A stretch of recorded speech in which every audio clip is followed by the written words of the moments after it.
Russia, and we were going to be not only energy independent, within 6 months, we were going to be energy dominant. We started off at number 4, and when I left, 4 years later, we were number 1. We were much better and bigger than Russia or Saudi Arabia. Think of that. But we were going to be triple the size of both. And we were going to supply it to Europe. We were going to supply it to Asia. All over the world we were going to supply. We would have made a fortune. But then we had a little mishap with the election where I got more votes than any sitting president in the history of our country. You do know that.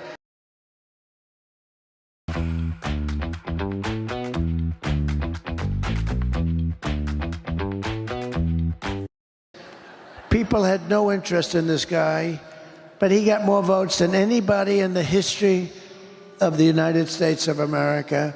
So anyway, so bad things happened, but we had something going that nobody had. I mean, we had an unbelievably successful administration, but I also put in some people that, in retrospect, I wouldn't have used. But I had to rely on other people for recommendations. Now, I know everybody. I know the dumb ones, the smart ones, the weak ones, the strong ones. I think I know everybody. And, you know, I've got people that I think will be great. With that being said, you pick people and sometimes they disappoint you. Everybody knows that. And then you pick people and sometimes they turn out to be better than you thought. But for the most part, I tell you what, I think we have some incredible people in Washington. We really do. We have some great people, and I now know, I believe, for the most part, I know who those people are. Do you think Bobby Kennedy and Elon Musk will be influential figures, without being specific about what those roles will be, in your administration? Yeah, I do. I think so. Look, Bobby, let's talk two of them. Elon's so great. You know where he is right now?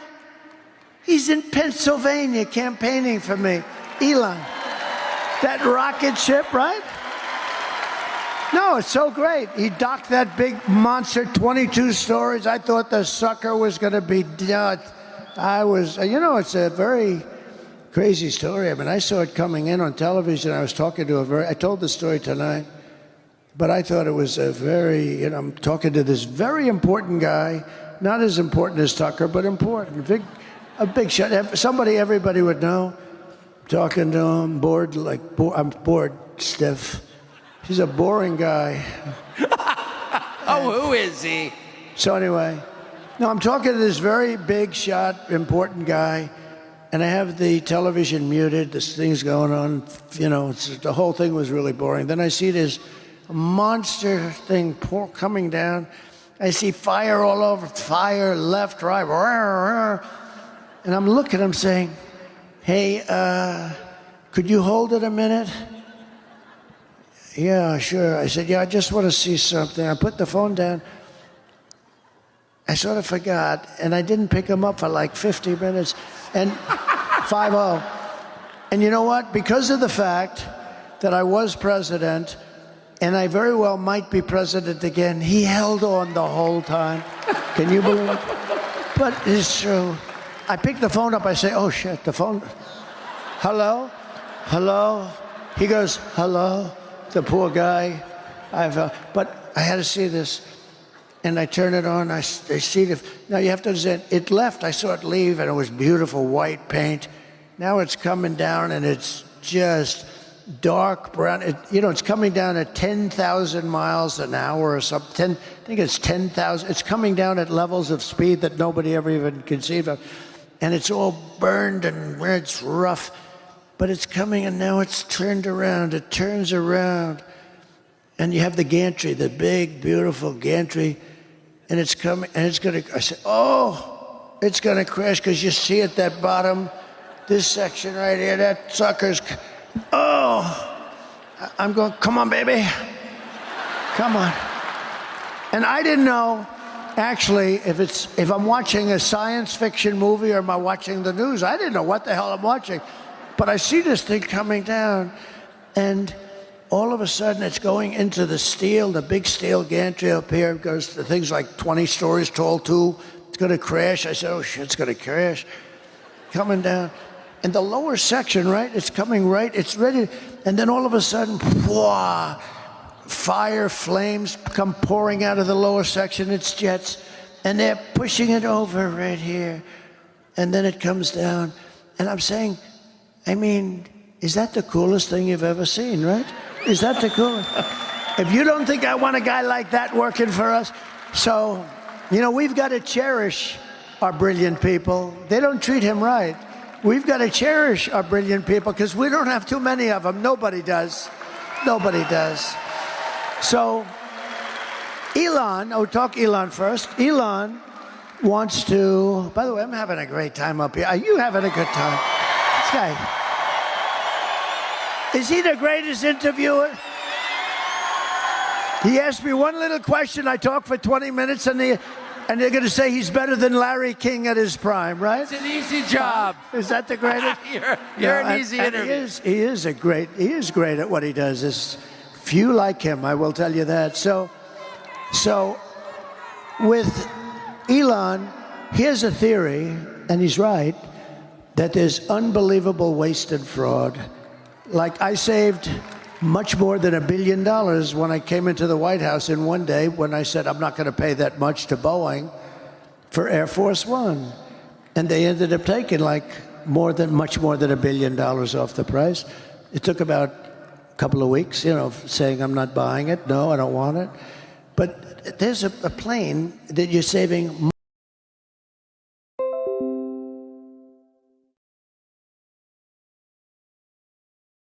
much more than $1 billion. And you've got thousands of things like that, not as much, and in some cases much more. They're building an aircraft carrier, the Gerald Ford. The thing came in like at $20 billion for a boat, $20 billion. And it doesn't work because they decided to use electric catapults that throws the planes off instead of steam. They decided to go electric. Why are they people that going all electric? By the way, I'd end the electric mandate on cars day one. You should have electric, but you got to have gasoline. You got to have everything. That'll come off on day one. Many things will be done on day one. Your head will spin when you see what's going to happen. The stupidity. But what I like about Elon, you know, Elon's a great cost cutter, and Elon thinks he can cut the costs of our government by $2 trillion. Think of it. That's the entire deficit, you know, because it's now at a level. By the way, we have the biggest deficit we've ever had under this stupid group of people. But he thinks he can cut $2 trillion without affecting anybody, just through, and I think he can do that. I do. I believe that. And that's really what he wants to do. He doesn't want to work. He doesn't want to become a secretary of something. I mean, I'd love to have him, to be honest with you. But he doesn't want to. He's doing a couple of other things, you know, like rocket ships. You know, he sends 92% of the rockets that go up are his rockets. Think of that. Russia, China, and us, 92% are him. And he's the only one. I asked him, I said, are you the only one that can do that? He's the only one that can land it like that. And he said it'll be years before they can do it. He's a great guy. He wants to cut costs. That's what he wants to do. He wants to save the country. He said that if Trump doesn't get elected, the country is finished. Because, you know, he understands me. And I understand. I got to know him a little bit in the White House, but much more so over the last few months. He endorsed me. He gave me an endorsement that was so beautiful. He said, if Trump doesn't win, I think this country is finished. He's worried about the country. He's worried about it. He thinks he can save $2 trillion, in which case we don't have a deficit. I mean, the whole thing would be $2 trillion a year, by the way, a year. And I will definitely, now, Bobby is great. The only thing I'm a little bit worried about with Bobby, so I want him to work on health, and I think there's nobody like him. I mean, I think he's right with so much of the things he's talking about, because, you know, we're not a healthy country. If you look at some of the countries in Europe, they're much more healthy than us. We're a rich country. I mean, you know, we got to get rid of a little debt, but that's okay. I've typically been very good at that. I've been very proficient at that. I've had it both ways. I've had a lot of debt, and I've had very little debt. And as you get older, having very little debt is much better, believe me. But you know what? He really wants to, with the pesticides and the, all the different things. I said he can do it. He can do anything he wants. He wants to look at the vaccines. He wants everything. I think it's great. I think it's great. The only thing I say to Bobby is, leave the liquid gold under our feet alone. We want to have a little gasoline. Because you know what I'm going to do? We're going to unleash much of that. And we're going to, Germany tried to go all green and they almost destroyed their country. And that was the end of Angela, by the way. That was it for Angela. They went all green. They had windmills all over the place. And the wind stopped blowing for a couple of weeks. And that was almost the end of Germany, actually. But the only thing, and I say it jokingly, but I say, Bobby, I love you looking at health. I want you to take care of the women of this country, the men of this country, and the children of this country. You don't have to worry about anybody else. But the one thing you got to do for me, Bobby, is leave what's under my feet, the oil and gas. You leave that to me, Bobby, because we're going to make so much damn money, and it's clean. It's going to make it clean. We're going to make, look, China doesn't have that. That's why China's going electric. If we go electric, we're playing right into their hands. We have oil and gas. They don't.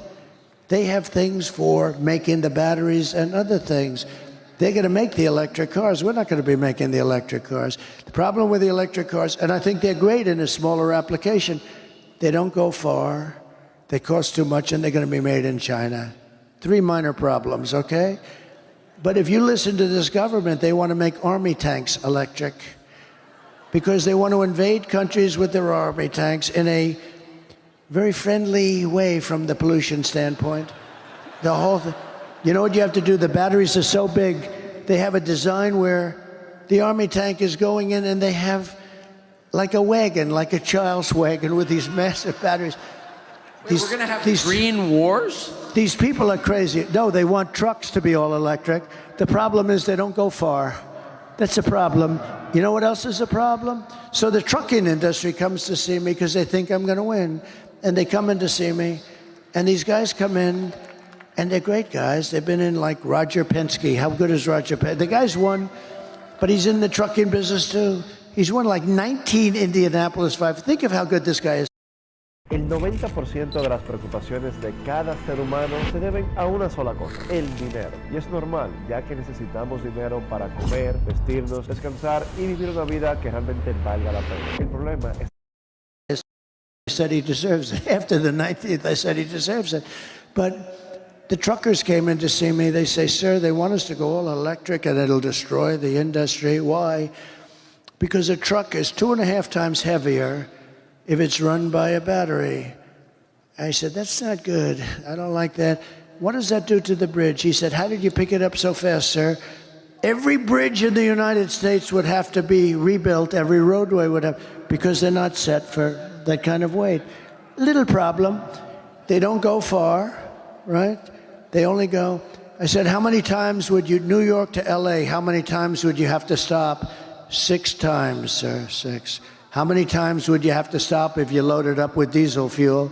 We wouldn't have to stop at all, and we can come back a little bit of a ways, too. I said, that's a problem. They have a lot of problems, right? Another problem is the battery is much bigger than the tanks of diesel, so it would take a lot of their payload out. You know? I said, have you explained this to the government? Yes. What do they say? We don't care. We want all electric. You know, I mean, these are problems that fairly short-term are absolutely insurmountable, but the government is pushing them anyway. So we have to bring common sense back to our country. We have to have borders. We have to have fair elections. You know, we shouldn't be worried about how they're stealing in Pennsylvania and how we should have fair elections. We should have one-day elections, all paper ballots, voter ID, and we're finished. So I know you've been up, your schedule is, and this is not a talking point, your schedule is beyond belief, and I know you've been working since 6 a.m. this morning. I don't even know what time it is or what time zone we're in. So this is my last question to you. But after almost 10 years of doing this, going around the country, speaking to huge audiences, almost a decade, you're 4 days from, that's it. How do you, are you sad about that? How do you feel? So, you know, we have these rallies, and it's nice to have a president that doesn't need a teleprompter. Isn't it really nice? And because you can't have successful rallies if you're reading, oh, they were, wah. Everybody would pick up, and we have we're the greatest rallies. Even look at this crowd, although I would assume they're here for Tucker, mostly Tucker. Look at this crowd of people you have here. This is not a normal, this isn't normal. Handsome people, too. No, this isn't a normal situation. I mean, what the hell time is it? And you go back, this is a monster building. I don't know how many people you have here, but you also have a lot of people outside. When we were driving up, there were thousands of people outside. Okay. So I was making a couple of days ago, and I said something that I've never said. I said, you know, I've been doing this for 9 years, and you've been with me. This is the greatest political movement in history, by far. By far. It's MAGA. It's called Make America Great Again. I'm going to be nice to him. When our president, when our slightly off, I mean, look at the way he performed in the debate. They should have never taken it away from him. Look at the way he performed. He was brilliant. Okay, so, but they knew that a long time ago, okay? And she knew that too. And our country's in danger. We're dealing with Kim Jong-un. We're dealing with we're dealing, by the way, with unbelievably smart, talented, vicious people that are at the top of their game. And we're dealing with people that, number one, aren't smart. They never were. They never were. She wasn't. She was a bad student. She couldn't pass her damn law exam, okay? She wasn't smart, and he was definitely not smart. And we're dealing with other people that are at the absolute top of the poll, and we can't do that. That's a great danger, and people should have let us know. But I was talking, and I said, we've been doing this together for 9 years. You know, we love these people. The people are so great. It was like a sea of red, the red hat. And I said, we've been doing this together for 9 years.